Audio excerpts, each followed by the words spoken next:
Any interesting or favorite memories with other recording artists or producers you had a chance to be around or work with you want to share with viewers today, looking back now at your career so far?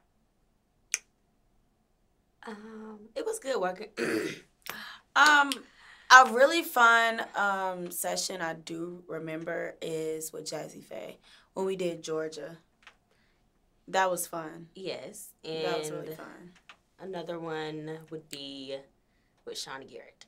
That was another good one. Oh yeah, that was. But the song's unreleased. We haven't released the songs with him yet, but they were definitely great.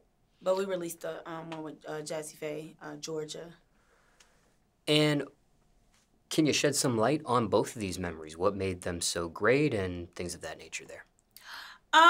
Energy. Like, I'm big on energy. Mm-hmm. So the energy was just there. Everybody was lit. Everybody was,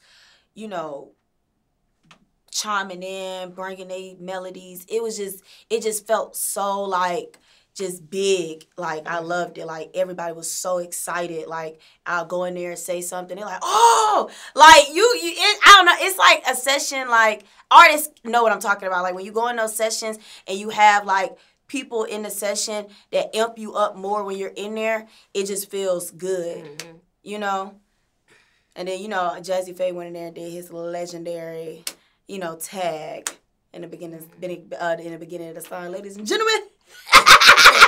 That was nice. That was a cherry on top. And speaking of that tag, is that something he does live in your presence for that song? He did it. Okay. Yeah. That's not like a manufactured thing where he did a really good take. And he do it the same way every time. Mm-hmm. So that was like, I was like, oh my gosh. Because when we was, younger, we used to hear that, in front of Sierra songs. So for us to, now be where we at and we get to get that, it was like, wow, it's legendary. And there was a time when you were signed to RCA. Yes. Yeah. Was that before those days or was that during those days? No, those was during. Okay. During.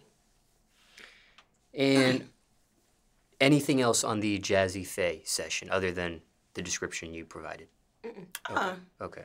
Well, let's move forward to the Sean Garrett memory that you have. What made that one of your favorites for you? He's a perfectionist, and he really dragged out the vocal. Like, he wanted to make sure they were crispy, they were on point. It was a good vibe just to get in there with somebody that's very, like, it gotta be, y'all gotta say it, you know what I'm saying, a certain way. It was good to be perfected and really get into being an artist for real. And once again, same question here. Was that before the RCA days or during? It was during. And another thing to add to what she said, I liked the session because I was one of those artists that hate people telling me how to say stuff, what to say, because I was big on, I want to say it. I want to do it the way I want to do it. I'm the artist. I know what, needs to be done. I know what my fans want. Mm-hmm. And he was big on, you need to learn how to take constructive criticism. You need to learn how to listen to what other ears and other people are saying, because you don't know. You might be saying it one way and think it's going to go, and I might put a little slang on it, now it's a number one. So I did learn that. I can't say I learned that from him. Were you trying to put up a fight there with that? Oh, definitely. Yeah, definitely. I didn't want him telling me nothing. Mm-hmm. But now I get it. I understand it now. But before then, And where did that mentality come from, where you didn't want to be told anything in regards to your music? Once you get your hit, I feel like every artist is like this. Once you get your hit, you feel like you know what you're talking about. You feel like nobody, because you did everything by yourself. So you feel like you can do the rest of your career by yourself. But so sometimes it take, other people coming in, helping guide the ship and helping, you know what I'm saying, helping you open your mind up. And it really was just opening up our mind, opening up our ears, giving us something else to think about, giving us another way to say things, or how to put different things together, and it could still be what we was trying to get across. So it's always good to have somebody to constructive criticism, Constructive criticism. To give you constructive criticism on certain things. So in that memory with Sean Garrett, in that instance, that was an instance or a session or a record, whatever, where you were being produced. Yeah. Yeah, fully produced, yeah. Mm-hmm. Someone was producing and cultivating. Yeah, every session we have somebody's there producing. Every session we have somebody's producing. And for those watching this, getting to know you for the very first time and aren't familiar with that hit song that you're referencing, what was the name of that song? Still Her Man was our very first hit. Second one was Wedgie in My Booty.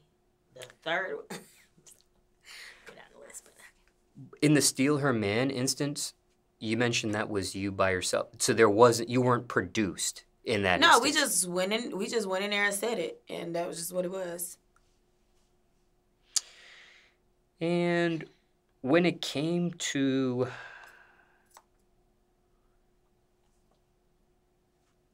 Sean Garrett, we'll start with him because that was the last thing we spoke about. When it came to Sean Garrett, other than what you've described, unless that is the description, what's he really like? Oh, he's a good person. Like he fun. Like he just, he like the uncle. You know what I'm saying? Like he talking shit. He be talking cash shit, but he fun. Yeah. He definitely fun. Fun person to work with.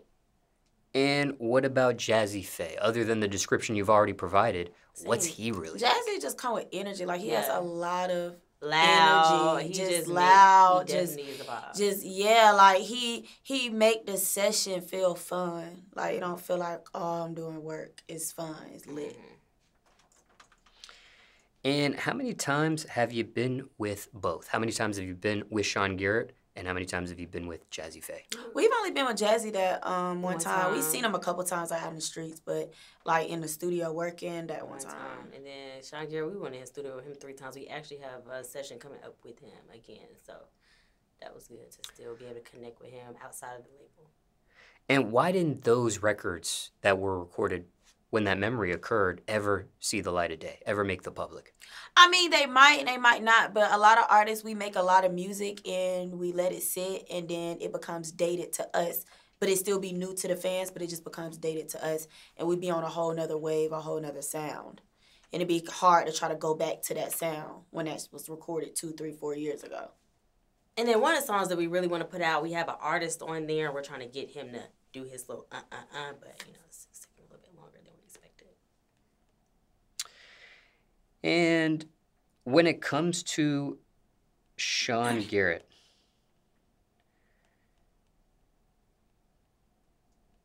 can we move on from Sean Garrett? Oh, sorry. Yeah, we can. I said it's probably was a bunch of questions about Sean Garrett. That's all I was asking. Well, I always like to finish a thought, but that's okay. No problem. All right, I want to ask you this.